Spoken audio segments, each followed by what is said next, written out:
Okay, well, this is a little different. This is not the sweep. No, it's not. It is the Not Show, which ties everything together. It's going to be short 10-minute segments about topics we either thought wasn't good enough for the big show, or we want to talk more intimately with each other, or we just want to revisit something. So it's me, Daddy White, and El Pollo Loco on this topic about old school wrestling. And maybe a little bit of new. Yeah. Yeah, I really don't like the new wrestling that much. I think the old school wrestling is where it's at, personally.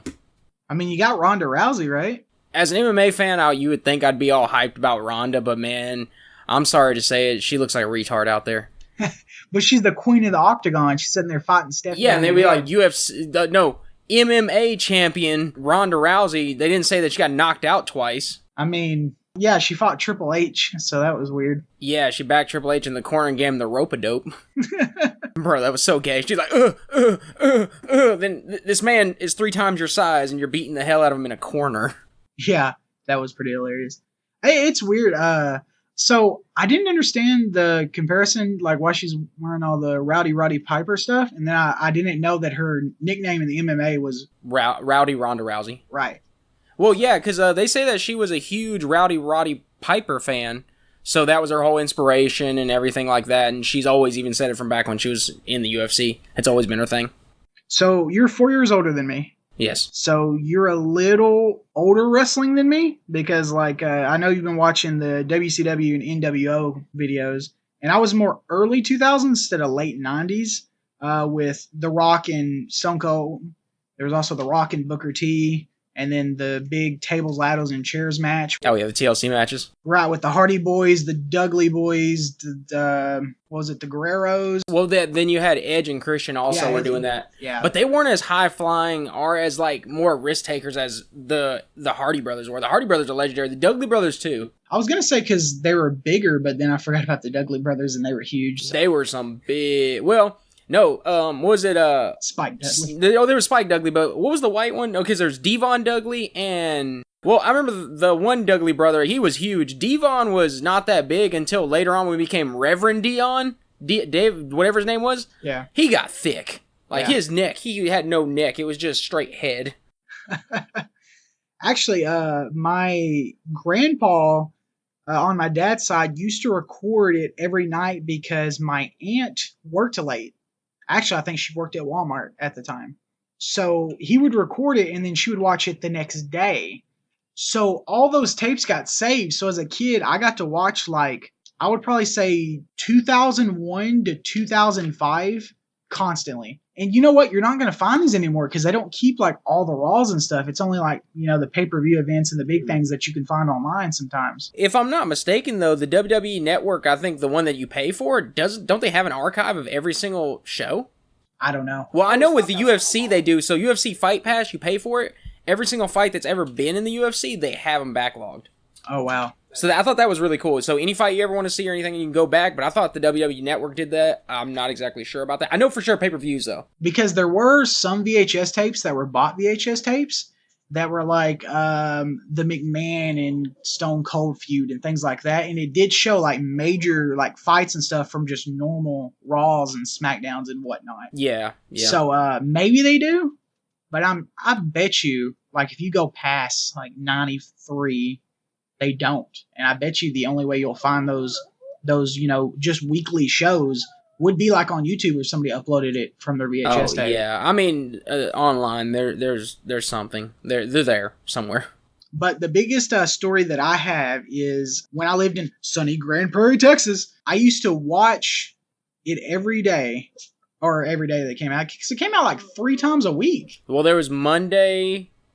What year was this? This would have been 2000. Okay, so it had been Raw at War. I think that's because they introduced SmackDown in 2000 and I think it was 2 or 3. Because SmackDown presided over Thursday nights. It had to be because it was WCW versus WWE or WWF at the time.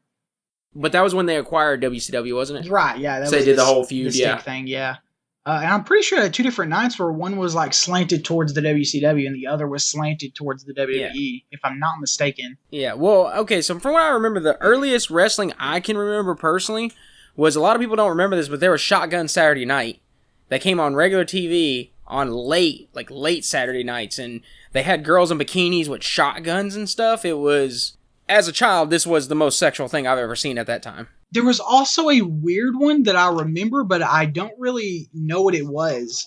So I think it was on TBS. This is much later, but TBS had like a behind the scenes one that was uncut. So it was like you would see the Raw, but instead of it being like an hour show like it normally was, it was like a 3 hour show, and they had like in between the fights, they had like backroom extra drama that they added in. Actually, I think you might, cause, well, the WCW, like, Thunder and stuff was on TBS, and I think Nitro was too, Monday Night Nitro. So maybe when they acquired them, they just took over that. So actually, I think I know what you're talking about, because they did extend, like, Raw on them to, like, 3 hours at one point. Yeah, it was like you would see on, I don't know what it came on, like Fox or something.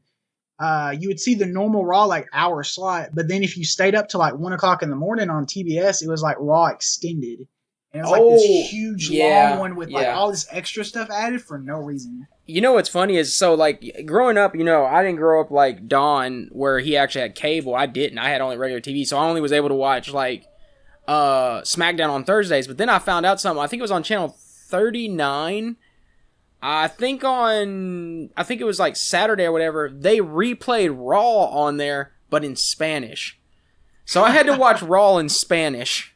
Actually, I've seen this before, and so what would happen is you would still hear the normal announcers. Yeah. So, like, they would start talking in English, and then it would cut immediately to Spanish translation, like they were doing it live. Oh, yeah, yeah. But it wasn't live. Like, why would you include the snippet of, like, English? And then they talked over them. You could lightly hear the English underneath. You can tell the production value, and that was not very high. They just slapped something on there to get ratings. Well, later on, they actually added a Spanish desk, if you remember. And they used to, so they stopped crashing people into the English desk, and they started crashing people to the Spanish desk. That was the shit, though, when they would crash people into the desk, man. Man, when I was younger, I thought all that stuff was real. Like, so I was like, oh my God, you know, the Rock's about to rock. Though. It's dangerous, yeah, but I mean, it still hurts. I mean, there are, like, rigged up desks and stuff, so they easily, you know, come down, but still, you're getting slammed through something. Yeah, but just like when Shane McMahon came back, but like a year ago, and fought The Undertaker at WrestleMania, he jumped off the cage onto that desk. There's no tricks to that. That's just dangerous. Yeah. He just has to roll right and, you know, practice that. But actually, the story that I have is, so it was The Rock coming back, and there was SmackDown GM and the Raw GM, and I think SmackDown GM was Shane McMahon and Raw was Vince McMahon, and they were both trying to get The Rock to sign with them. Oh yeah, you remember because they had the draft back then too. You remember that? And he came there, and apparently throughout the show, like for like 45 minutes, they were like, "Oh, The Rock's still coming on his limo," and every once in a while they would like show the road and like the limo drive by. Yeah. So they were in Grand Prairie, or really close to it. I remember this. They were in Texas. So me as a kid living on like a normal freaking road, I was like, well, I'm gonna open up the door because you could have the door open, look outside, and watch the TV. Uh-huh. And I was like, well, I'm gonna see The Rock go by. And I swear to Jesus, a limo actually came by, and I freaked out. But you don't know if it was The Rock. Oh, of course it wasn't. It was probably like some kid going to prom. But I didn't live on anywhere near a major road. And you know he wasn't driving a limo all the way there. He was there already. But as a kid, you wanted to believe that was him. Yeah. Yeah, well, actually, unlike Don, I actually have met a wrestler. I met John Cena back in the day when he actually was starting out. I think I think he was in the WWE at that time for like 2 years. And me and my old mentor, Charles, we went to one of these car shows, and John Cena was going to be there. I was no more than, I think 12 at this time. I've seen this picture. Yeah, he's seen the picture. It's very terrible. So I remember seeing him on the podium, sign the autographs and everything, and Charles was like, hey, do you want to get in line? I looked, and the line was, out the ass. It was terribly long. So what I did was I was like, no, let's just go ahead and see all the cars. So we saw all the cars and we went to Whataburger afterwards. So I sat down and we're sitting there with, the circle things that Whataburger has where it kind of circles around. I'm not sure if they still have them. Right.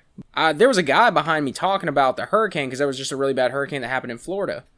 And he was talking about how, no, you never want to be in a hurricane again, this and that. And I accidentally elbowed him in the back of the head. So then my mentor came up with the food and he goes, hey, look behind you. I looked behind me. It's actually John Cena. I elbowed him in the back of the head and told him I'm sorry without looking at him. So I happened to meet him, talk to him for a quick second, and we took a picture, and the cheesiest picture you'll ever see. But how did you even see him? What do you mean?